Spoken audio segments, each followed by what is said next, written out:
Hello, folks, and I will tell you it has been an interesting week here in central New York and in Kenny's to Pennies land. And I will tell you, I'll get right to it, talking about SU's football team. We're 6-0, baby, for the first time since that magical season in 1987. Yep, the year of Donnie McPherson, the year of Ted Gregory, and the year that we almost had a perfect season if Pat Dye hadn't decided to go for the tie in the Sugar Bowl. Of course, it would have been a tall order that year had we gotten the national title. Miami and Jimmy Johnson and his perfect hair got the national title. But you know what? That's the way the ball bounces. But I am going to talk about it now, because you know what? For the first time in 4 years, we're going to a bowl game. But how we finish the season is going to determine which bowl game we're going to, because we definitely have a big plate on our hands coming up. But first, let's talk about the win over North Carolina State, a big 24-9 win. Certain skeptics might say because Devin Leary, their All-American quarterback, was out, and he's also, I should say, he's been lost for the season because of a torn pectoral muscle. Chambers came in for the Wolfpack. He came from Charleston Southern. But the thing is, he didn't exactly do a dance. He showed he's a little mobile, but he didn't exactly act like Sylvester the Cat. Tra-la-la-la-la-la-la. Tra-la-la-la-la-la-la. Charleston, Charleston, anybody Charleston? But then he sees Elmer Fudd. Da-da-da-da-da-da. Yeah, he was Sylvester. The SU defense was Elmer Fudd. And we showed, hey, you came to the Loud House, North Carolina State. You left with your tail between your legs. And of course, when the Wolfpack doesn't get a kill, then they go hungry. And you got to wonder what the Wolfpack are going to do. But now you wonder, Syracuse 6-0, and we're heading down to Clemson Memorial Stadium to take on Big Bad Clemson. Of course, they call that place Death Valley. And they just figured things out for Syracuse fans to travel down there to hopefully watch us beat the Tigers. It's going to cost $1,000. But you know what? It actually will be grand if Syracuse can go down there and take care of Clemson. Dabo Swinney doesn't have Max Venables coaching his defense anymore. Venables has, I think, gone on to Oklahoma. But right now, Oklahoma's struggling. But I will kind of take a moment to say congratulations to Tennessee for knocking off Alabama. But why did you have to tear the goalpost down and carry it down one of Knoxville's main streets? Who knows? I thought the days of tearing down goalposts kind of had gone away. But heck, I still remember 40 years ago when Buffalo Bills fans tore down goalposts after beating Miami for the first time in 10 years. Who knew that fans were capable of such destruction? Oh, go over to the UK, you'll see destruction. Hell, the Prime Minister apparently is maybe out of a job after 6 weeks. But I'm getting off on a tangent. Pretty good victory by the Orange over North Carolina State. Now let's take down Clemson, shall we? And now I'm also going to talk about something else, Syracuse. The basketball team's practicing is underway, and in a couple of weeks, it'll be time for the season. First, we got to have our 2 exhibition games. But you know what? I'm going to talk about what Boeheim said about the Big Ten compared to the ACC. Yeah, boy, did he make a big diss about the Big Ten. Because you know what? The Big Ten put, I think, about 9 teams in the NCAA tournament last year.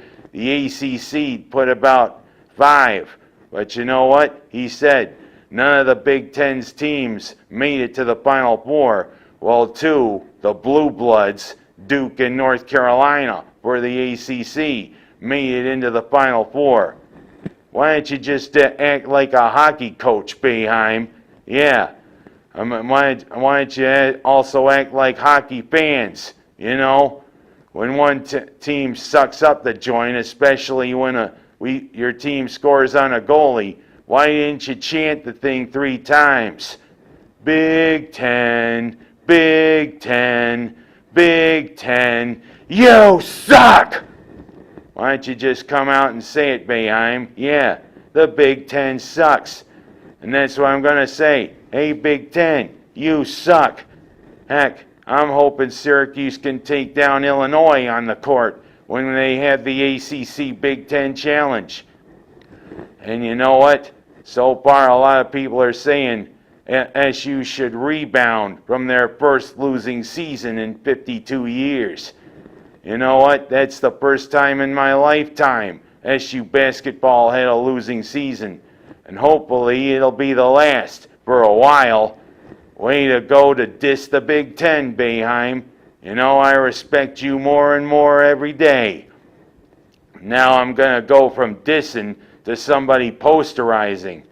How about Josh Allen and the Buffalo Bills with a big clutch win over Kansas City? Kind of, you know, getting revenge on the 13 seconds. But who thought there was a little bit of deja vu in there? Right at the end of the first half.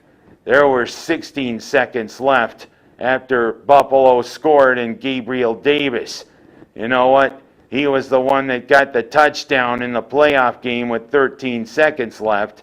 But then Kansas City drove right into their kicker, Butker, I should say. And he delivered the field goal to tie the game. And then everybody knows, going into overtime, and the way that suck rule happened. Well, you know what? That's almost what happened. 16 seconds. They got into Butker's range, and he nailed a 62-yard field goal. That's right, a 62-yard field goal.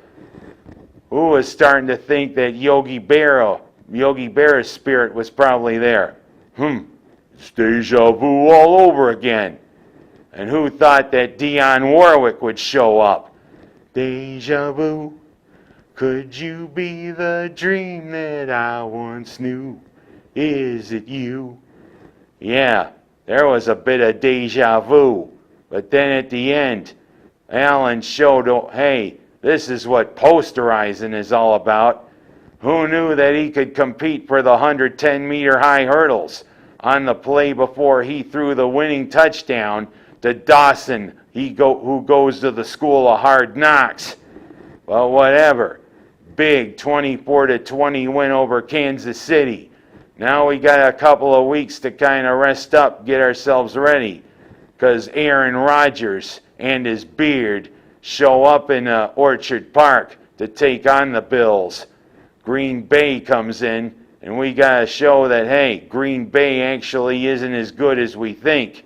And maybe Aaron Rodgers, it's time for you to retire. Maybe grow your beard almost like a hobo. Because in ways, Aaron Rodgers, you are a hobo. Because, hey, you can get Green Bay to the championship game a lot of times, but you can't get Green Bay to the Super Bowl. Yeah, you just fall short. Of course, there's some guy who's about to go through a divorce that always seems to get the better of things. But you know what? He's having trouble. Maybe it's time for him to retire, Brady. You know, maybe you ought to concentrate on your wife a little bit. But hell, she makes a whole lot more money than you do. And speaking of that, I'm going to kind of make mention a little bit about the NBA season tipping off. Yep, tonight is the first games of the season for the NBA, and Golden State trying to defend their NBA title against the Boston Celtics. I'm kind of wondering, are we going to see several celebrities courtside tonight? Hell, could we see Kendall Jenner and her pal, who knew that Christian Louboutin shoes were a great accessory on an NBA court? Is that what Bella Hadid? And also, I mean, seeing a great singer sitting courtside in an all-leather outfit rocking a Louis Vuitton leather outfit. Hey, can she Adele? We'll see. And I mean, Steph Curry in Golden State. Can they win another title? But another intriguing thing is, can LeBron James set the all-time scoring record, passing Kareem Abdul-Jabbar this year? It'll be really interesting. And how about the Sabres getting off on a 1-1 start? Can finally this be the year that Buffalo breaks their playoff drought in the NHL? It's embarrassing to go 11 years in the NHL and not make the playoffs. Let's hope they can channel the old French connection. Let's hope they can channel Mayday. Let's hope they can channel La La La La Fontaine and finally get to the NHL playoffs. And last but not least, let's talk about Waterloo's student athletes for October. I'm going to talk a little about Lainey Ford. You know what? She definitely is a chip off of the old block. Her mom and I went to school together, and Jerry Kay is still the great person I've always known her as. But let's talk a few things about Lainey. She definitely is a chip off the old block, fashion-wise. As you know, in her official photo there, she's showing that she's just as religious as her mom. Because, I mean, her mom also is just as religious. You should see the holy pants that they wear. And also, let's talk about her megawatt smile. Lainey always is smiling, always has a sunny attitude. But you know what? When Lainey smiles, you better brace yourself. But I digress. Lainey is a wonderful young lady. Congratulations, young lady, on that honor. And congratulations to John Sabloski, the male athlete of the month for October for Waterloo. You know, if you can cook like your old man, we'll all be a better place. And that's all I got to say this week. I'm Ken Haas. That's my story, and I am sticking to it.